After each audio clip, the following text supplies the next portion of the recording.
Assalamualaikum warahmatullahi wabarakatuh. Selamat pagi murid-murid. Cikgu harap kamu semua berada dalam keadaan sihat.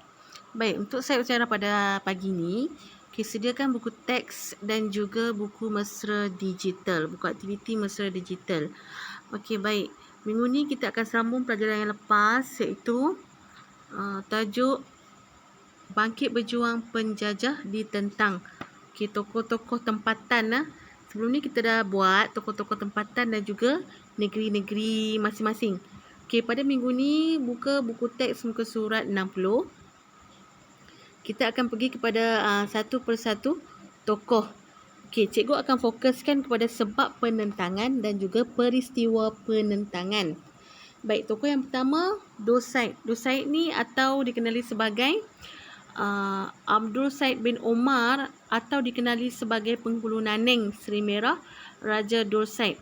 Dilahirkan 1773 dan berasal daripada suku Semelenggang. Okey, sebab penentangan. Baik, ketika itu Nanning merupakan kawasan bersempadan dengan Melaka. Jadi British mendakwa Nanning ialah jajahannya, tetapi Dorsaid membantah. Dorsaid enggan membayar cukar hasil tahunan 1/10 kepada British. Jadi Dorsaid berusaha untuk mempertahankan kedaulatan Nanning. Baik, tengok peristiwa penentangan. Okey, 1831 British menyerang Nanning tetapi kalah. Dorsaid menang kerana menerima bantuan daripada Ulumwa, Sungai Ujong, Seri Menanti dan juga Rembau. Okey, 1832 British menyerang semula Nanning dan berjaya mengalahkan Dorsaid. Kekalahan ini disebabkan oleh sekutu Dorsaid, dia menolong British. Akhirnya Dorsaid menyerah diri, diberi pencen sebidang tanah dan dibawa ke Melaka. Okey, kamu boleh tengok peta di bawah. Inilah kawasan yang berwarna ungu itu. Okey, baik. Sekarang tengok muka surat 61. Rentap. Rentap ni adalah pahlawan tempatan Sarawak. Ingat lagi tak? Sarawak. Baik, sebab penentangan. Sebab penentangan, James Brooke menghapuskan penempatan orang Iban di Naga Skrang. James Brooke menganggap orang Iban ini adalah sebagai lanun. Okey, peristiwa penentangan 1853 Rentap berjaya menyerang kubu James Brooke di Naga Skrang. James Brooke menyerang balas dengan membakar 20 buah rumah panjang di kawasan Rentap. 1854 James Brooke menyerang Rentap di Sungai Lang. Rentap berundur ke hutan dan membina kubu di Bukit Saduk. Okey, 1861 James Brooke menyerang kubu Rentap. Rentap berundur ke Ulu Entabai. Okey, Nangga tu maksudnya sungai di dalam dialek Iban. Okey. Kayu belian pula sejenis pokok yang kayunya keras. Okey, kamu boleh tengok peta yang berwarna kuning tu. Itulah lokasi kubu Rentap. Okey. Baik, tengok muka surat seterusnya, tokoh seterusnya, Sharif Masyahur. Okey, siapa Sharif Masyahur ini? Okey, nama penuh beliau ialah Sharif Masyahur bin Muhammad Al-Shahab. Beliau berasal daripada kampung Igan. Beliau merupakan pembesar Sarike di Sungai Rajang, Sarawak. Okey, kenapa dia menentang? Sebab Sharif Masyahur menentang James Brooke kerana ingin menguasai Sarike. Okey, penguasaan James Brooke menyebabkan Sharif Masyahur kehilangan hak dan kuasa sebagai pembesar Sarike. Okey, peristiwa penentangan.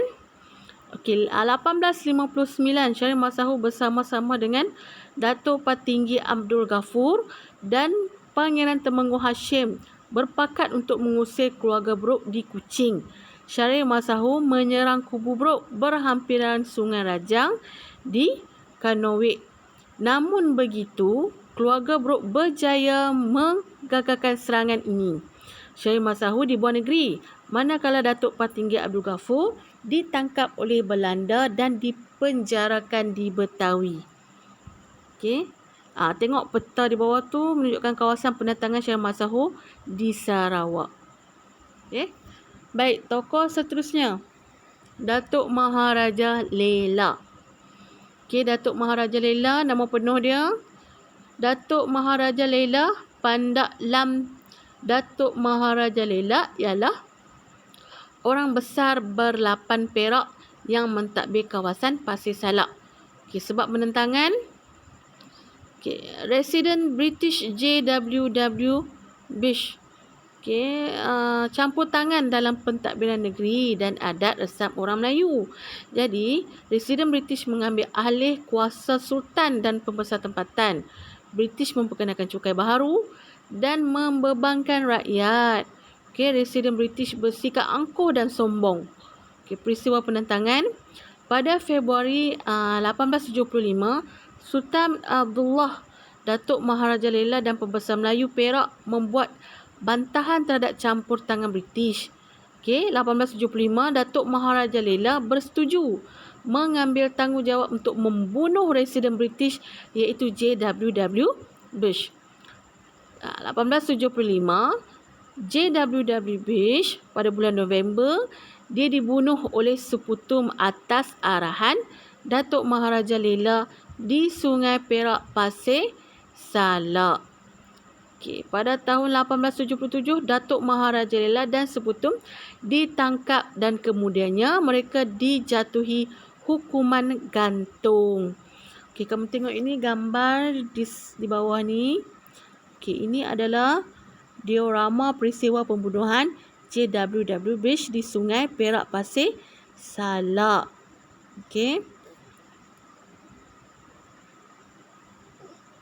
Okey, yang warna merah ini adalah kawasan penentangan Datuk Maharaja Lela di Perak. Okey. Baik, untuk hari ini setakat itu dahulu. Nanti minggu depan kita akan sambung tokoh yang seterusnya. Okey. Nanti cikgu akan bagi muka surat untuk buku aktiviti mesra digital. Okey kelas, kita akan jumpa lagi pada minggu hadapan. Terima kasih. Assalamualaikum.